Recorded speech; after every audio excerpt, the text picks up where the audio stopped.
Olá, queridos irmãos. Eu quero começar aqui uma série de vídeos tratando do seguinte assunto: Jesus é a senha para entender a Bíblia e a vida. E esse é o objetivo desta série, é mostrar, a partir das Escrituras, a partir da Bíblia, que Jesus Cristo é a chave, é a senha para a gente entender tudo o que está na Bíblia.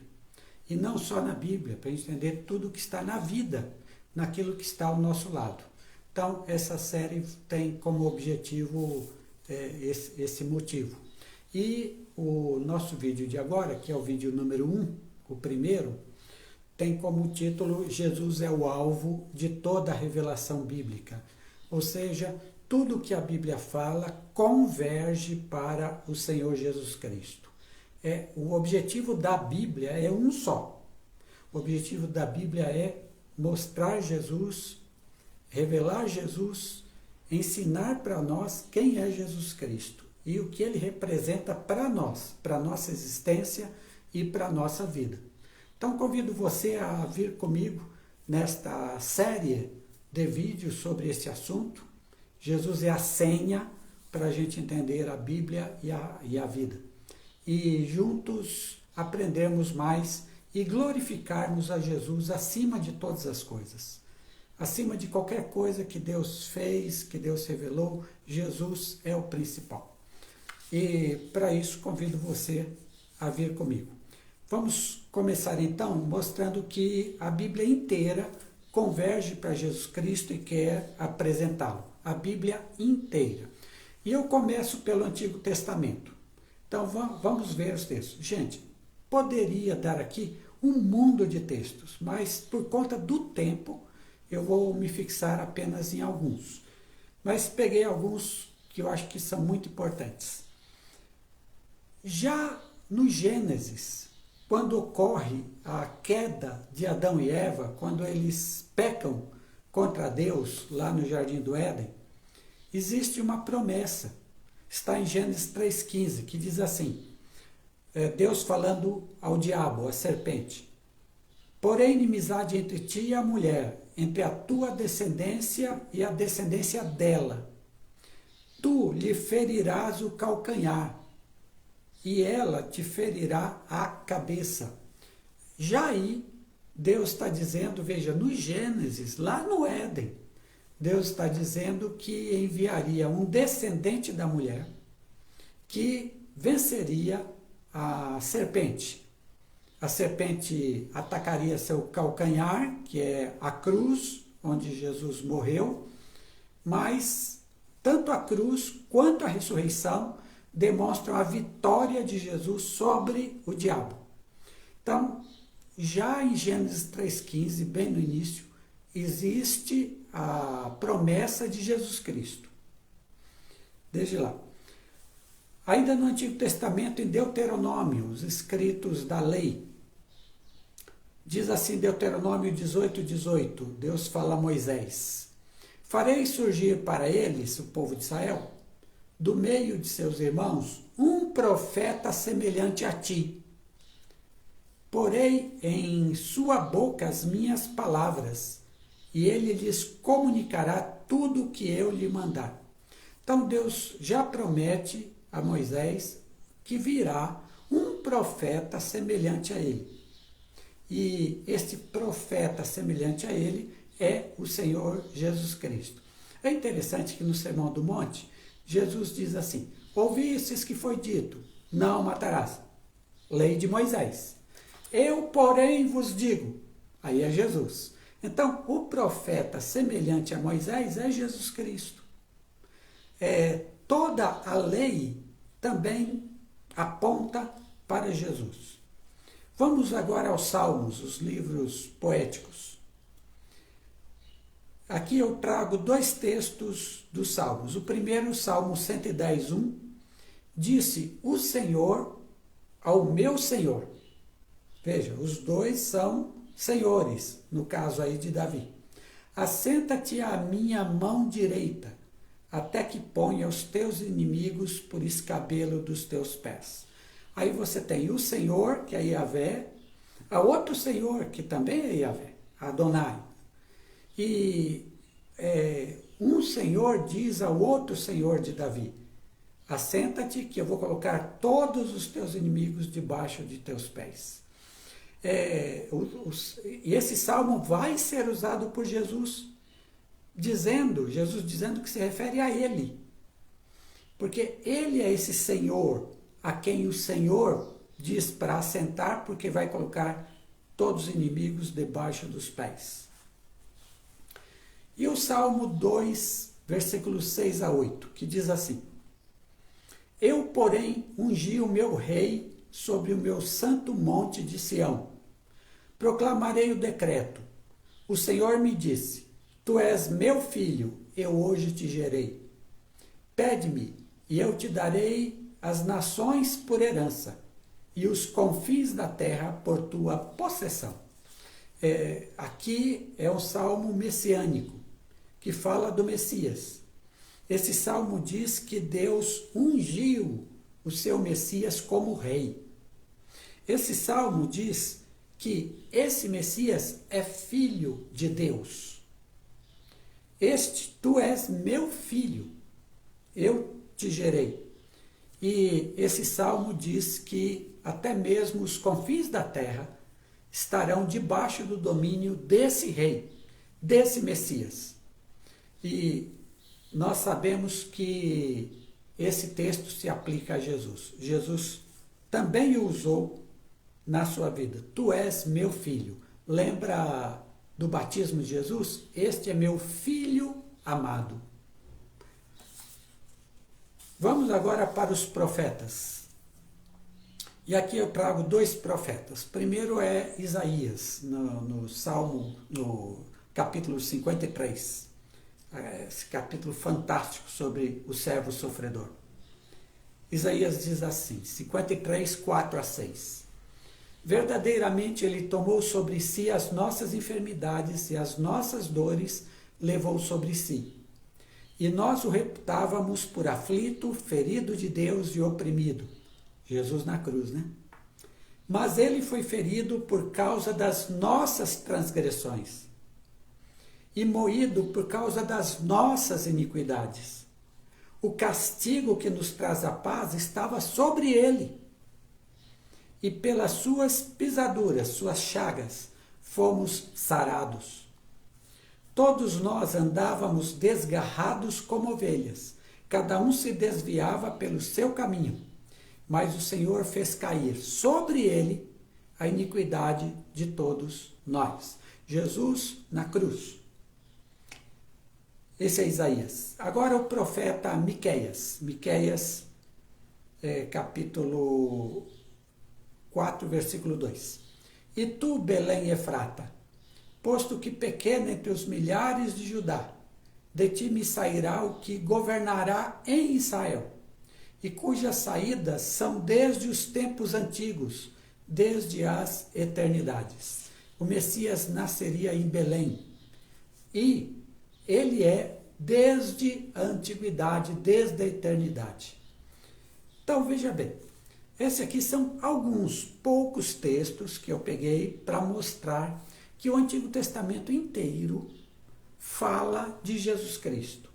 Aponta para a vinda desse Messias, desse Salvador, desse que vai levar a nossa iniquidade.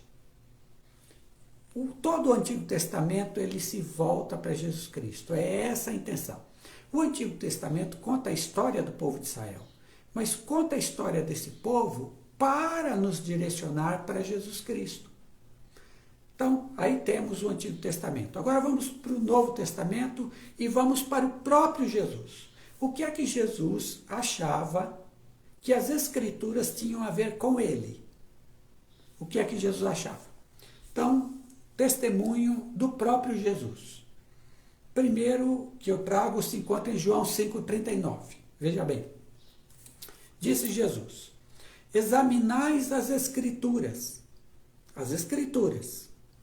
porque julgais ter nelas a vida eterna, e são elas mesmas que testificam de mim. Veja, Jesus dizendo. Jesus disse assim: as Escrituras testificam de mim. Então, examinem elas, estudem elas. Leiam com atenção o que elas estão dizendo, que elas falam de mim. Jesus está falando nesse momento de todo o Antigo Testamento. Porque não existia o Novo ainda, né? Ele estava vivendo ainda. Mais um novo que vai ser escrito acerca dele, acerca da sua palavra, toda a Escritura fala dele. Toda a Escritura testifica dele. É essa a opinião de Jesus. É isso que Jesus está dizendo para nós. Então, toda a Escritura é acerca de Jesus. Segundo texto, Lucas 24, 27, é quando Jesus se encontra com aqueles 2 discípulos de Emaús, depois da sua ressurreição.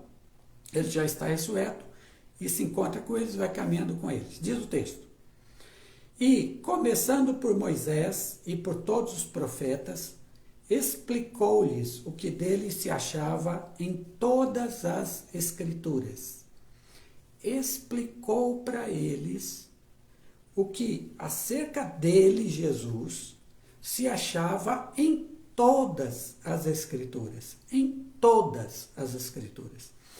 O que é que Jesus está dizendo então? O que é que ele ensinou para os dois? Que as Escrituras inteiras, a Bíblia inteira, estava falando dele. Vamos agora para o Novo Testamento, os outros autores. Agora, que não Jesus. Vamos lá. Primeiro livro de Hebreus, que diz assim, capítulo 1, versículos 1 e 2. Havendo Deus antigamente falado muitas vezes e de muitas maneiras aos pais pelos profetas, a nós falou-nos nesses últimos dias pelo Filho. E o Filho é Jesus. Então, veja bem, o autor de Hebreus está dizendo, olha, Deus falou lá no passado aos pais pelos profetas, é o Antigo Testamento. A nós, agora, nesses últimos dias, quando já houve a morte e a ressurreição de Jesus, nos falou pelo Filho. Ou seja, a última revelação de Deus é o Filho. E é isso que ele coloca aqui. Então, Deus falou no Antigo Testamento acerca de Jesus. Deus fala no Novo Testamento acerca de seu Filho, Jesus. E agora, Romanos, capítulo 1, versículos 2 a 4. Diz assim: Deus, o qual antes prometeu pelos seus profetas nas Santas Escrituras, olha, Deus prometeu através dos profetas nas Santas Escrituras, que é o Antigo Testamento, acerca de seu Filho. Acerca de seu Filho. Então, tudo que Deus prometeu no Antigo Testamento é acerca de seu Filho Jesus, que nasceu da descendência de Davi segundo a carne, declarado Filho de Deus em poder, segundo o Espírito de santificação, pela ressurreição dentre os mortos, Jesus Cristo, nosso Senhor. O que Paulo está dizendo? Presta atenção. Paulo está dizendo que antes Deus fez promessas, Deus prometeu coisas para nós acerca de Jesus Cristo. E esse filho, acerca de seu filho, esse filho veio. Esse filho, ele nasceu, ele foi um descendente de Davi segundo a carne, ou seja, esse filho de Deus prometido no Antigo Testamento é um ser humano. Então ele nasceu da descendência de Davi segundo a carne. E ele é declarado Filho de Deus, declarado assim, mostrado com poder através da ressurreição dos mortos. Então a ressurreição mostra que ele não é só humano, ele também é divino. Por isso que ele é declarado com poder na ressurreição Filho de Deus. Veja, o que é que isso significa para todos nós? Em primeiro lugar, quero que você entenda bem isso. Jesus é o auge, Jesus é o ápice de toda a revelação bíblica, tanto o Antigo quanto o Novo, elas querem nos mostrar Jesus Cristo. Elas querem nos revelar esta pessoa que nós chamamos Jesus. Toda a Bíblia gira em torno de Jesus Cristo. Ele é o centro das Escrituras. Ele é o alvo das Escrituras. Então, toda a Bíblia fala de Jesus e o menciona em todas as suas partes. Muito bem. Se é assim, presta atenção. Tudo o que Jesus é, tudo o que Jesus fez, incluindo aí a sua morte na cruz, a sua ressurreição, tudo o que Jesus fez e tudo o que Jesus ensinou, pauta todo o ensino bíblico, orienta todo o ensino da Bíblia. Todo o ensino da Bíblia, toda essa revelação que ela quer dar para nós, ela é pautada, ela é orientada por Jesus Cristo. Se ele é o alvo e se nós temos agora a sua vida descrita, suas palavras escritas, então o que Jesus falou, o que Jesus viveu, pauta tudo o que a Bíblia diz. Nós só podemos entender a Bíblia agora através de Jesus Cristo. Para a leitura, eu preciso desses óculos. Eu não consigo ler letras pequenas sem o óculos. Já não consigo, não adianta. É pelos óculos que eu vou ler e entender as coisas. Jesus é esse óculos para entender a Bíblia. Para você ler os textos bíblicos, para você não ficar, mas e isso agora, como é que funciona? E essa lei lá no Antigo Testamento, como é que funciona agora? E isso aqui que Paulo escreveu, como é que funciona? Você entende tudo isso a partir de Jesus Cristo. Então você não pode ler a Bíblia sem o que Jesus ensinou, sem o que Jesus fez. Você vai à Bíblia sempre olhando com a lente de Jesus Cristo. Esse é um ensino. O outro, veja, nós não seguimos um livro em si, nós não seguimos a Bíblia em si, nós seguimos a pessoa que a Bíblia revela. Então, nós seguimos Jesus Cristo. Nós somos seguidores de Jesus. É Jesus que vem ao nosso encontro. É Jesus que nos transforma. Não é a Bíblia em si. É Jesus. Então, nós vamos para a Bíblia a partir de Jesus. O encontro que nós temos com Jesus Cristo, e que é mediado pela Bíblia, mas o encontro que nós temos com Jesus Cristo é que vai definir nossa vida dali para frente. É o encontro com Jesus. Então, nós seguimos a Jesus. Agora, o que é que nos revela Jesus Cristo? A Bíblia. Porque fora da Bíblia, nós não temos nenhuma revelação de Jesus. Tudo que nós temos de Jesus está na Bíblia. Então, o que a Bíblia é? Ela é um livro inspirado. Ela é um livro que nos fala de Jesus Cristo. Ela é um livro verdadeiro, porque é o único livro que nos revela Jesus Cristo. O único, não há outro livro. Então, é pela Bíblia, pelas Escrituras, que nós vamos conhecer Jesus Cristo. E a partir dele interpretar todo o resto. Isso significa que a Bíblia é inspirada, mas que ela nos leva para Jesus. E a partir de Jesus nós a entendemos. Este é o primeiro vídeo, na qual eu mostrei que Jesus é o alvo de toda a Bíblia. Vamos fazer mais. Acompanhe esta série que diz que Jesus é a senha para a gente entender a Bíblia e para a gente entender a vida também. Deus abençoe você.